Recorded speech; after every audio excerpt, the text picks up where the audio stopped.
I got the dagger right here. You know, the AU actually stands for gold.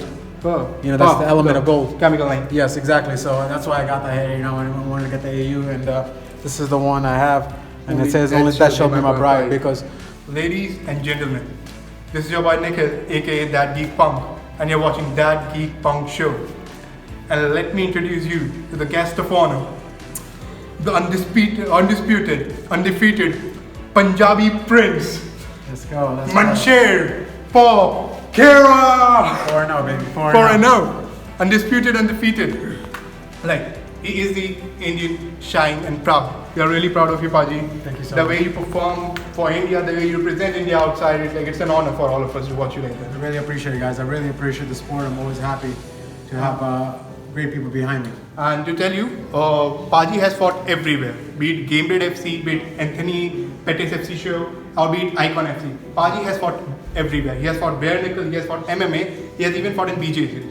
So, Paji, tell us about your experience and like so much exposure you had all the time. Yes. And tell us about it.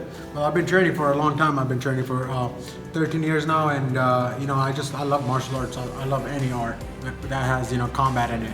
So I started with jiu-jitsu, competed in jiu-jitsu a long time, did everything I could. I dabbled a little bit in kickboxing as well. I'm 4-0 in kickboxing as well. I had 4 kickboxing fights because I just wanted to get better at my striking. But you know, end of the day, my goal is to become a UFC champ. So now I'm taking over the MMA scene, and 4-0, and God willing, next year I'll be in the UFC. God bless, he will be in the UFC, and we'll love to see. From UFC, like Indians are slowly taking over the MMA scene. Yes. Anshul Jubli just became the first Indian to win inside the UFC octagon. Then you have Arjun Singh Bhulla, Ritu Fogart fighting at 1.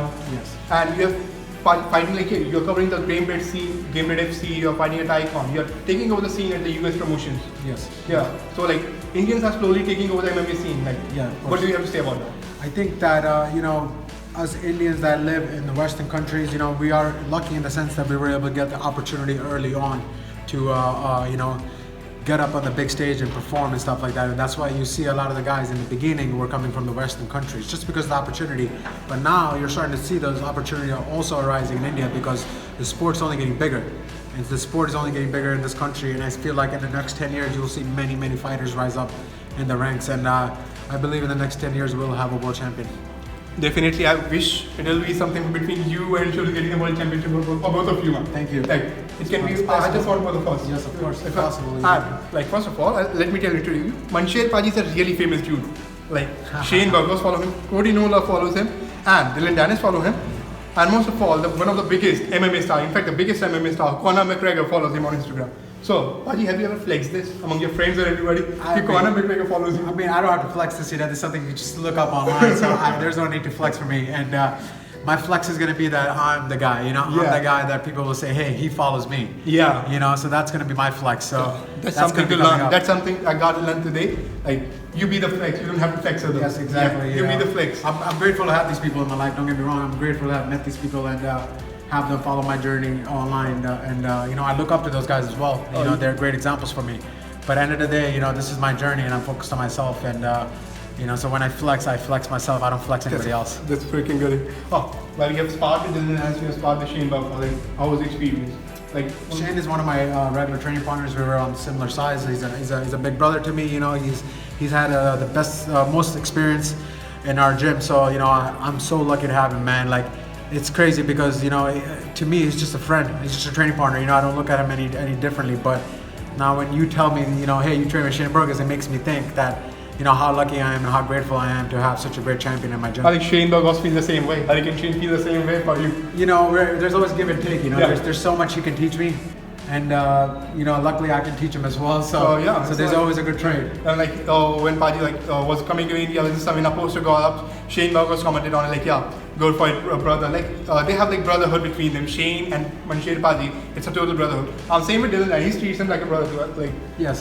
It was Dylan Dennis that I got to know about Paji. Yes. He gave Paji a shout out and like I followed the page and they're like, oh man, Mansher Paji is an Indian. Yes. How come I didn't know about him? Then I've been following Paji for 2 years and Paji is one of the most humble fighters I've ever came across. Yeah, you know, I like to keep to myself. You know, I stick to myself. I'm about my business. And you know, once I have that platform in the UFC, you know, you'll see a lot more of me online. You know, right now I'm a little bit more private, but once they give me the stage that I'm in front of the world, I'll show the world who I am. Paji, like once you get the stage, you get to flaunt yourself a lot. Yes. And you have already flaunted a lot. You have flaunted tattoos a bit too. Yes. Like you have 2 tattoos right on your like abdomen. You have one of the Bhagat Singh. Yes. And the other one is a dagger. Yes. Like explain about like how you want to get story behind the tattoo. Yeah, so the Bhagat Singh tattoo is the first tattoo I have, and I even though I was born in America, I grew up in India. I grew up in Punjab. I went to school in Dalhousie, so I've been here for a long time. So my inspiration is guys like Bhagat Singh, the freedom fighters that we have. That's who I looked up to growing up, and the movies that we watched. So my first tattoo had to be meaningful and something that gives me strength every day. So that's something I can wake up to, look in the mirror.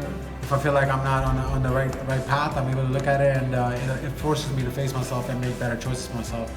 And the second one, it's not a good choice at all. That was my second tattoo. I decided to get it because I was actually with my friend with Dylan, and he was getting his tattoo, and he's like, "Hey, come get a tattoo with me." And I was like, "Okay, sure, let's go." So that was just like it's a pretty cool tattoo. Like it's a dagger. Yes, it's a traditional American tattoo. Yeah. So that's American art.